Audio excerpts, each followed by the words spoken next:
आज भारत में हर तरफ स्टार्टअप्स का जोर है और नए नए स्टार्टअप्स दिन प्रतिदिन आते जा रहे हैं, लेकिन उन सब में एक बड़ी कमी सी खलती है कि लेबर लॉ की कंप्लायंस के बारे में कोई ठीक से नहीं बताता। ऐसा मुझसे कई बार बहुत सारी फोरम्स में पूछा जाता है, इसीलिए हम आज आपके साथ चर्चा कर रहे हैं labour law compliance for new startups.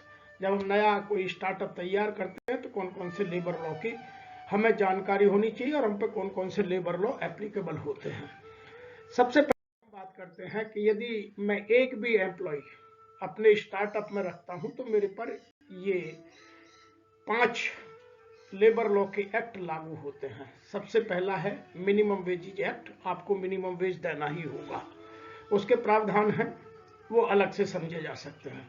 दूसरा है पेमेंट ऑफ वेजेज एक्ट, क्योंकि उसको वेज टाइम से देनी होगी, कभी नहीं दे सकते।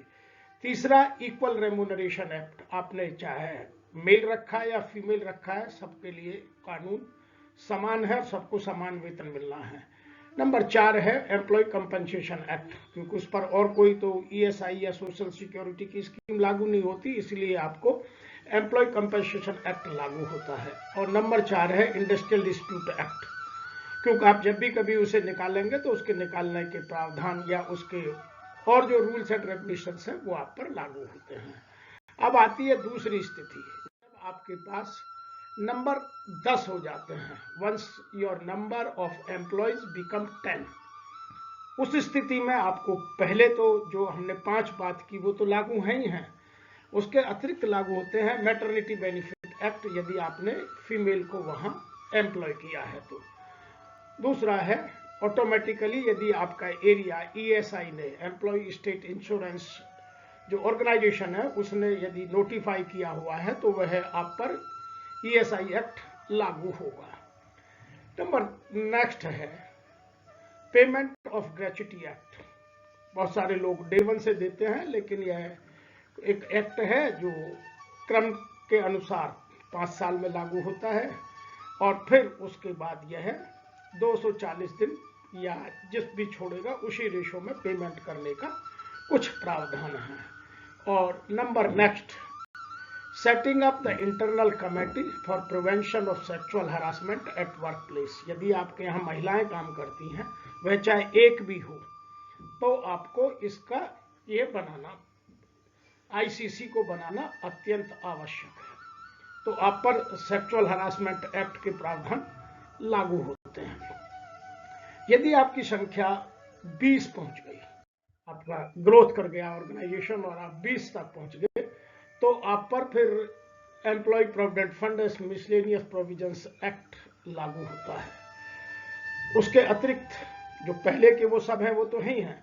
Payment of bonus act subject to the provisions of infancy protection 5 years, यदि है तो पहले 5 साल तक आपको नहीं देना है, आप स्वेच्छा से देना चाहें तो दे सकते हैं, अन्यथा इन्फेंसी प्रोटेक्शन के बाद आपको देना पड़ेगा।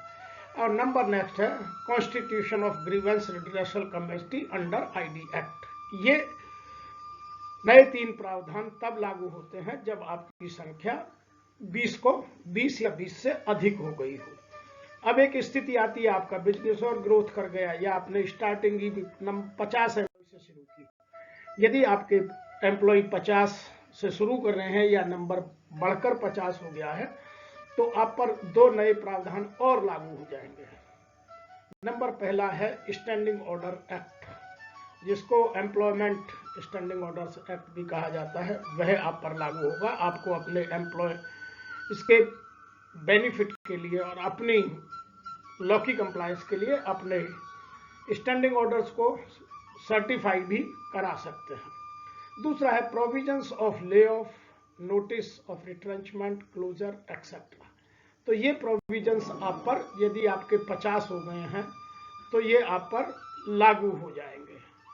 अब आते हैं हम नई स्थिति, जब आपके संख्या 100 को पहुंच गई, 50 से भी अधिक हो गई और 100 तक पहुंच गई। Once your number of employees become 100, यदि 100 हो गए तो आप पर जो इंडस्ट्रियल डिस्प्यूट एक्ट का चैप्टर 5B है जो नया ऐड किया गया था, वह भी लागू हो जाएगा। अब क्वेश्चन आता है कि ये chapter 5B industrial dispute act का क्या है। तो इसमें कुछ स्पेशल प्रोविजंस है relating to lay off, retrenchment, closure of certain establishment. आप अपना यदि बिजनेस बंद करना चाहते हो कैसे करेंगे, यदि कुछ लोगों को ले ऑफ देना चाहते हैं, रिट्रेंच करना चाहते हैं, तो वो प्रोविजंस उसमें है, वो आप पर स्वतः लागू हो जाएंगे। लेकिन उसके लिए एम्प्लॉय की संख्या 100 होना या 100 से अधिक होना आवश्यक है।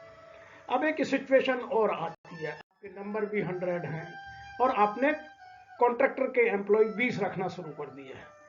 अब क्वेश्चन आता है कि contract labour regulation and abolition act लागू ही वहां होता है जहां कॉन्ट्रैक्ट के थ्रू आप 20 एम्प्लॉय लेंगे। पहले आपको अपना रजिस्ट्रेशन कराना है, फिर एम्प्लॉयर जो आप जिस तरह से आप कॉन्ट्रैक्टर से एम्प्लॉय ले रहे हैं उसका रजिस्ट्रेशन कराना है, तभी आप उनको रख पाएंगे। उसके और प्रावधान है।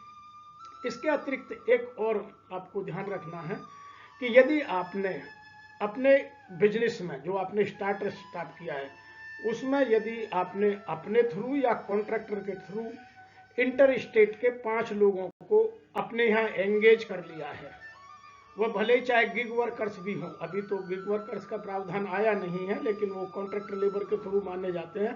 तो जैसे ही वो संख्या 5 हो जाती है तो आपको inter state migrant workers regulation of employment and conditions of service act यह भी लागू हो जाता है। तो ये मोटे मोटे लॉ के प्रावधान हैं, आपको समझना आवश्यक है।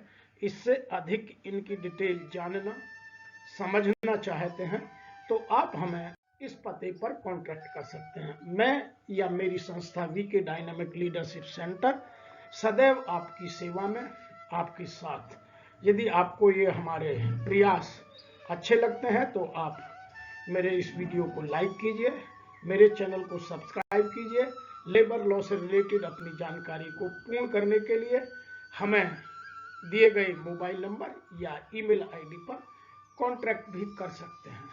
हम कोशिश करते हैं कि हम आपकी ग्रोथ में, आपकी उन्नति में आपके साथ आपकी केयर करें और आपको सही सलाह देकर आपकी बिजनेस को और ऊंचाइयों तक पहुंचाने में मदद करें।